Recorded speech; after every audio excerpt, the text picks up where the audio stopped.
Algebra. This is unit 7, lesson 7. Oh my gosh, we're chugging along here, and we're looking at quadratics. In class today, we had that one where you had to kind of like match things up. So let's see.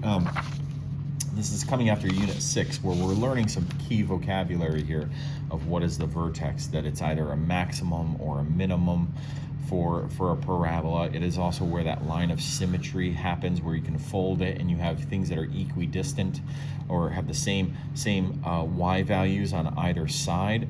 And that vertex is also this like bounce, where it's like increasing, it hits the bounce and now it's decreasing. Or if it's decreasing, then it hits a bounce and then it's increasing. We see that happen in tables.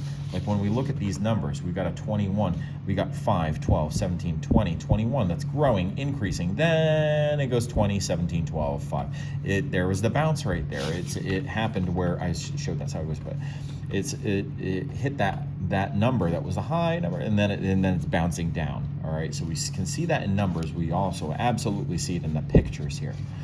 We're also seeing that the differences between these numbers have a difference. The rate of change has a rate of change. And if we're looking at these, they're going up by 7, 5, 3, and then up by just 1, because these are increasing, but they're increasing by 2 less each time.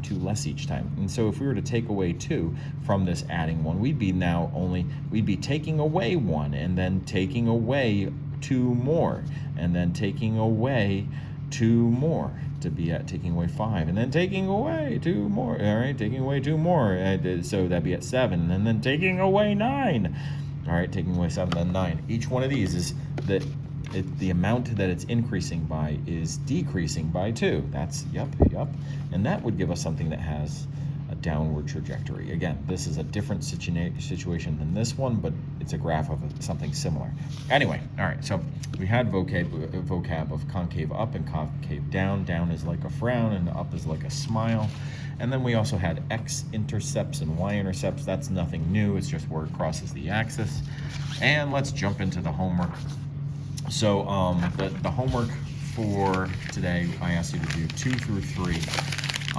So 2 and 3 here. So it says Isaiah throws a ball, and the graph shows its height as a function of the horizontal distance. So we got the horizontal distance, not time, all right, and we got the vertical height.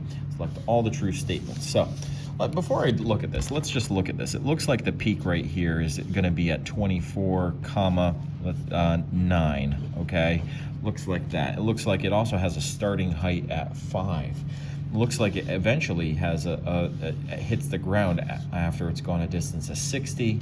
So now let's dive into it. The maximum height of the ball reaches 9 feet. Yep, that fits with what we just saw. The maximum height of the ball reaches 24 feet. No, that's the horizontal. No, that's false.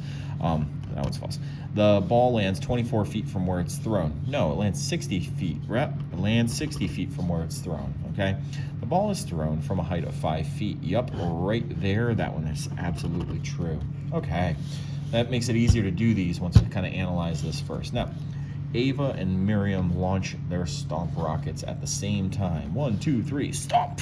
And all right, we got some Ava's measured here and Miriam's graph. Great. We can see the vertex is right here, a bit above 150. All right, we can see that it traveled about, let's see, about 11 meter. Okay, great. Now, it says whose rocket goes higher. We gotta do some math to figure that one out. We're gonna have to extend this table a bit. All right, so it says Ava launched her rocket from the ground, 0 and 0. Miriam launches it from a small platform. So okay, all right. It was still whose is the highest. All right, so let's see. Let's go to 4. Let's go to 5. Let's go to 6. We'll see what happens. So 0 to 45. That's going up by 45. 45 to 80. The difference there. 80 minus 45 is 35. Okay, so this is adding 35. The next one, I would bet, is going to add 25. 80 to, yep, adding 25. Then it's going to just add 15. And so the fourth one here would be at 120. And then it's just going to add, all right, this is going down by 10 and down by 10 and down by 10 more. Okay, so then it's only going to add 5. And then, so 5, let's see, the fifth one, this would be at 125, but then it's going to go down by 10. It's going to lose 5. Okay, so right there, 6. This is now going to be back at 120. So 125 looks to be like the vertex of this. And that vertex happened at 5. That is our balancing point. So at 5, if I were to look at this one, it hit a maximum height of 125. So right there. Okay, so if we were to graph Ava's with Miriam's, we can see that Miriam's went higher. We can absolutely see.